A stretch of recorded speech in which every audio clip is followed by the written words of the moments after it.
never been in this room. Would you come in? You gotta get back to her, and then hang here to the end of the period. Okay?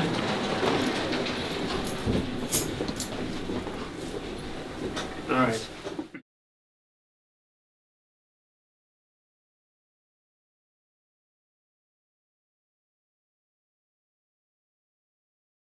It's such a big job. There's monitoring students, monitoring staff, working with students, working with staff. I do observations of 20 different teachers, which involves going in to observe them teach, meeting with them, writing up the report. I do the school-wide administrative team, the district-wide administrative team, a member of the school crisis team, the district-wide crisis team. Each one of the assistant principals has their own little things that we're in charge of within the building. I'm the liaison to the STARS Center at the nurse's office. I'm the safety and security liaison for the school.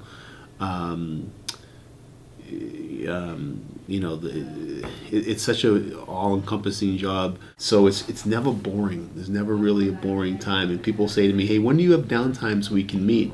I really can't give a person a consistent downtime.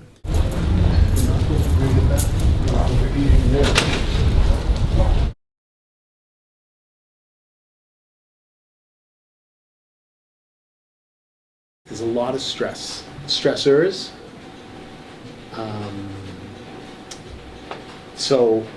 And you have to focus on it. And I think as a team, we're really good about kind of like looking out for, like if I see that one of my colleagues is stressed out, I'll step in. If they see that I'm stressed out, they'll step in. But I have a long commute. I live about 35 miles away, 33 miles away. I guess that's about 35.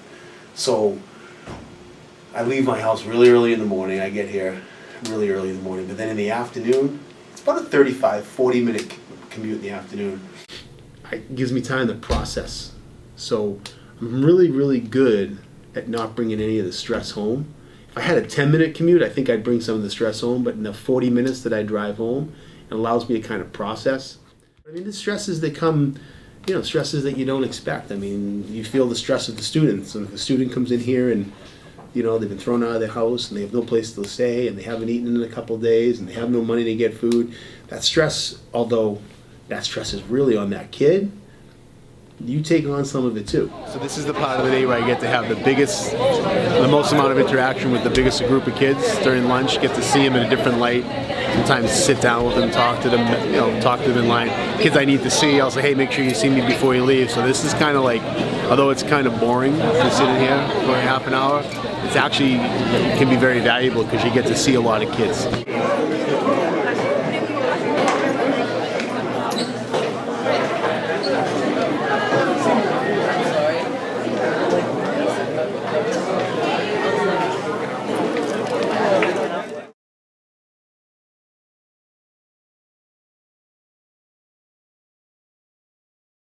I'm in every day by 6:30, some days earlier. On Thursdays we meet the administrative team at 6:15 every Thursday morning and have a meeting.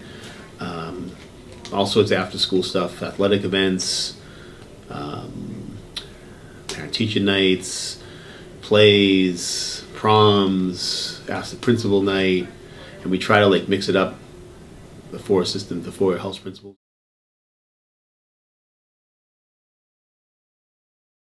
The hardest thing for me is the balance between,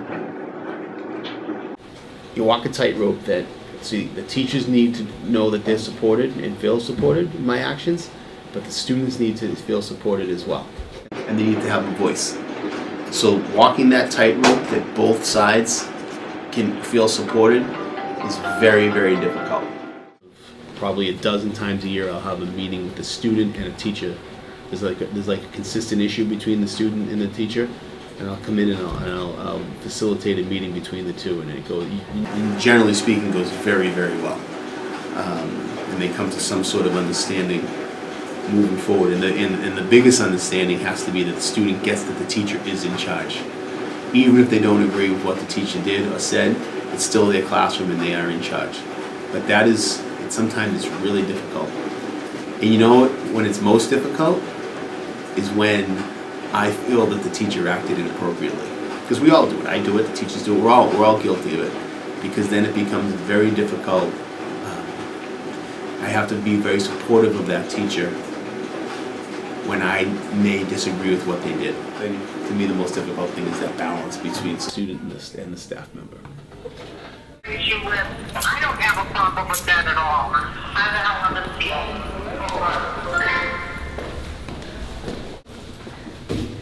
Close that behind you. Then bring up to the 5th floor.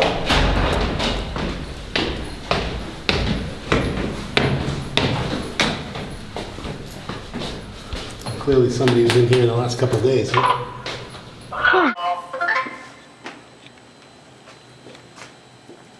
We've never been in this room. We're coming in for the first time together.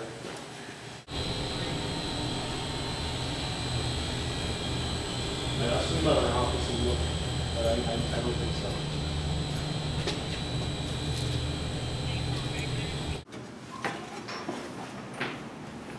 So bright up here because of the white ceiling.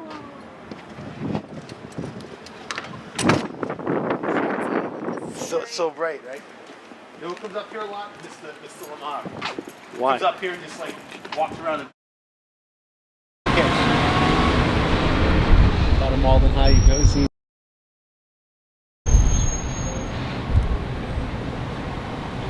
I'll show you where the first space is. All the house principals check when we're in a walk. First spot we go to, and then the last spot, and then usually one time in the middle too. This spot.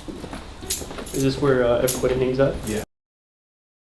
Stairwell to nowhere, as Mr. Brown called it.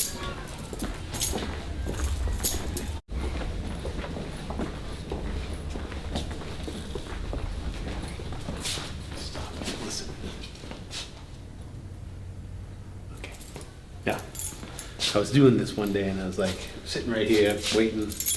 I usually stay here for a minute and I'm like, I wonder what's in here. So I opened it up. This closet. I never opened this door before. Let me open this up. And I'm like, this is interesting. Walking down. I'm like, it's kind of gross down here. This is what I was starting to open down. Like, and then it used to be,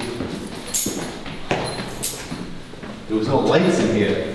So I ended up in this room and it was dark. And I was like, oh, this is just creepy. Is it not just creepy? So I went back and I told Miss Goldansky, look at whatever this is down here. It's like the, I don't know, gateway to hell or something. I don't know what it is. All right, yeah. So I told Miss Goldansky, she said, and then Mr. Brown confirmed that this used to be like part of the book, because that used to be the gym, the old building where the weight room is. Yeah. And this used to be part of the boys' locker room, apparently. Years ago. Went to Springfield College, graduated with a degree in physical education, got into teaching and coaching. I was probably teaching for like 5 years or so, 5 or 6 years before I went back to school and pursued my master's in educational administration. And then I made the decision that I wanted to get into administration. I was a middle school teacher, and I was a finalist for the assistant principal position in the school that I taught at, in the town that I grew up in. So it was kind of like a dream job for me, and I didn't get it. And it was like, professionally, it was like devastating. Please keep in mind, for those of you who don't know what's going on, Karina's had her memorial yesterday, but there is a small procession. They're going to drive by the school. As they drive by, those of you that are holding balloons, Ms. Fuente's passing out more now, are just going to release the balloons.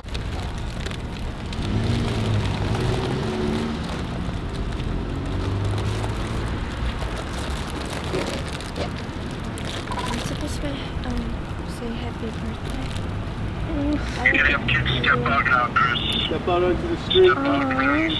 and release. Go.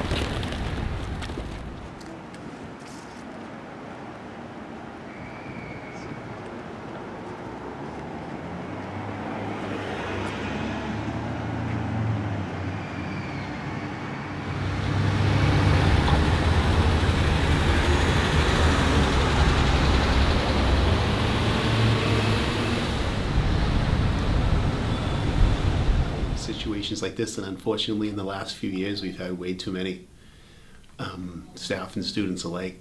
I think we come together like no school I've ever seen. I've had the luxury of working in other districts. You guys only know Malden. Some people here only know Malden. I've been in other districts through tragic times, and I don't think I've ever seen a school come together the way that we do.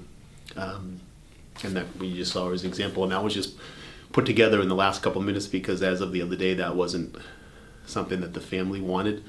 So we just literally just put that together in about 5 minutes, and you guys saw how strong that was. So, and I think it speaks to how tight the school is, how well we get to know each other, how well the staff gets to know the students, how well the students get to know the staff, how well it's a really tight school, and I think it's in situations like that, much like families, it's when everybody comes together and steps up, and our kids always step up.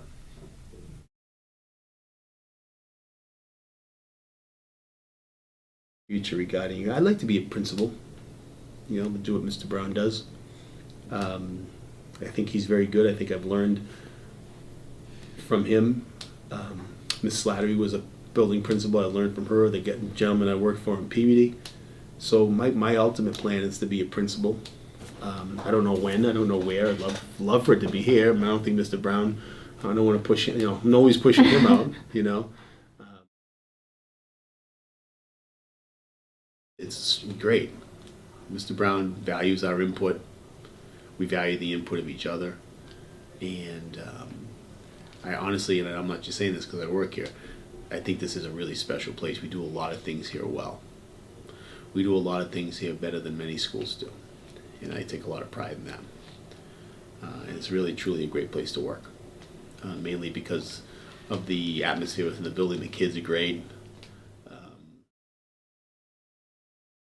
Phone, you ever see my new phone? Want to see my new phone? Yeah. That's my new phone. Well, Pretty high tech, huh? Yeah. came out last year. When I showed Mr. Valente, he said, "Welcome to 1999."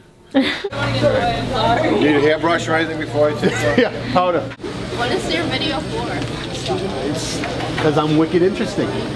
Okay. I just dropped you. I'm sorry.